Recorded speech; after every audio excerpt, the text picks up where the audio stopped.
خان صاحب جیل میں بیٹھے ہوئے پاکستان میں، یہ پیکیج ہے. وہ کہتے ہیں رگڑا ہمارا آپ اتنا نکال رہے ہیں نا، لیڈر اندر ان کی بیگم اندر. تو بھٹو صاحب پھانسی لگ گئے تھے، اس سے بڑا رگڑا کیا تھا بھائی؟ نواز شریف صاحب جناب ان کو 14 سال کی جیل ہو گئی تھی سزا، اور ان کو دہشت گردی کے الزامات. یہ عمران خان صاحب کو بھی پتا تھا، ان کے دور میں یہی کچھ ہو رہا تھا کہ آپ آتے ہیں، اور جو آج اقتدار میں ان کو بھی پتا ہے کہ پیکیج ہے. ایگزیکٹ یہ پیکیج ہے، اور اس پیکیج کو لے کر آپ یہاں بیٹھے ہوئے، اس پیکیج کو لے کے صحافت کا یہ بیٹھے ہوئے یہاں پہ، میں بیٹھا ہوں، ہم نے کنٹریکٹ پہ سائن کیے ہیں کہ اس کے ہیزرڈز بھی ہیں، ہمارے پروفیشن کے ہیزرڈز نہیں ہیں. میں اس میں ڈیٹیل میں نہیں جانا چاہتا. آپ کو نہیں پتا تھا یہاں پہلا وزیر اعظم قتل ہوا، دوسرا وزیر اعظم پھانسی لگا، آپ کا تیسرا وزیر اعظم قتل ہوا، ایک آپ کا جلا وطن ہوا، جیلوں میں گیا، ان کو دہشت گرد قرار دیا گیا.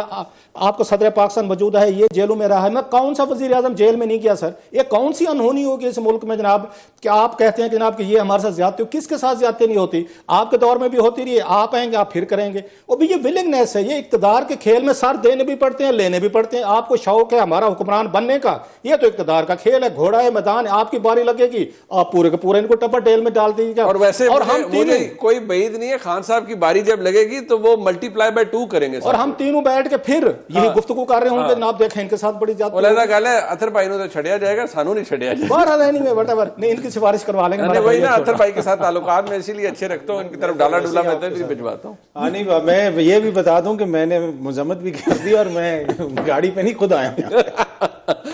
نہیں، اب مجھے صرف یہ بتائیں کہ یہ جو خان صاحب نے بڑی تفصیل سے فرمایا، یہ پھر یہ کہتے ہیں نا کوئی آکوپیشنل ہیزرڈ ہوتے ہیں. جی ہمارے کام کے بھی ہیں، پھر سیاست کا بھی ہے. دیکھیں یہ جو کلاسرا صاحب نے کی نا بات، ہو سکتا ہے لوگوں کو پسند نہ، یہ تلخ حقائق ہیں. یہ آج سے نہیں، یہ 50 کی دہائی سے. آپ 50 کی دہائی سے حکمرانوں کو دیکھ لیں، کون کس وقت آیا، کس طرح اس کو نکالا گیا، اس کے بعد کیا ہوا، ہائی بریڈ نظام کس طرح چلا، پوری ایک ہماری تاریخ ہے. لیکن اینڈ آف دا ڈے کیا یہ درست ہے؟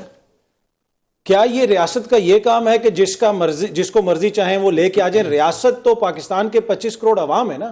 اگر انہوں نے عمران خان کو ووٹ دیا ہے تو منیب فاروق صاحب کون ہوتے ہیں وہ کہیں کہ جناب کہ یہ وزیر اعظم نہیں بنے گا. بالکل ٹھیک ہے. تو اصل ایشو یہ ہے کہ اصل ایشو یہ نہیں ہے کہ جو حکمرانوں کے ساتھ یہاں پہ ہوتا رہا، اصل ایشو وہ ہے کہ کیوں ان کے ساتھ ہوتا رہا، کون ان کے ساتھ کرتا رہا، کب تک ایسا ہوتا رہے گا. ایسا نہیں ہونا چاہیے، چاہے میاں صاحب کے ساتھ ہوا ہو، چاہے زرداری صاحب کے ساتھ ہوا ہو، چاہے سوروردی صاحب کے ساتھ ہوا ہو، چاہے بھٹو صاحب کے ساتت ہوا ہو، جنیجو صاحب کے ساتھ ہوا ہو. سوال تو اٹھا دیا، آپ کو پتا ہے نا کون کرتا رہا ہے؟ مجھے نہیں پتا، میری تو عمر ہی چھوٹی ہے، آپ دونوں بڑے بیٹھے ہیں. میں تو چھوٹا، میں 1901 میں پیدا ہوا تھا، کلاسرا صاحب 1850 میں ہوئے. ہم جیل جب جائیں نہ جائیں، یہ بھائی نے حساب پورا کر دیا کہ تو کہہ رہے تسی بول دیو بولو.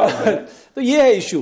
دیکھیں کہ یہ کچھ چیزیں اب ہم نے اوور آل ریاستی سطح کے اوپر بھی فیصلہ کرنا ہے نا کہ چیزوں کو ہم نے کس طرف لے کے چلنا ہے. کیا انفارچونیٹلی چیزیں اسی طرح چلتی رہیں گی؟ اطہر بھائی میں اگر آپ کو یہ آرگومنٹ رکھوں، اگر چیزیں ایسے ہی چل رہی ہیں، دیکھیں پچھلے 3 سال سے بھی آپ ادھر ہی دیکھ رہے ہیں نا، کیا کچھ بدلا ہے؟ اب آپ کو بھی پتا ہے، کلاسر صاحب کو پتا ہے، مجھے بھی پتا ہے.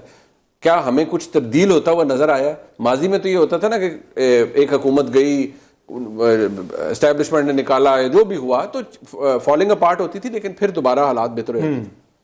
یہاں نہیں ہوتے، یہاں نہیں ہوئے. یہی سوال میرا ہے جو میں ہمیشہ آپ سب سے کرتا ہوں، کہ میں بھی اس کی وجہ تلاش کرتا رہتا ہوں.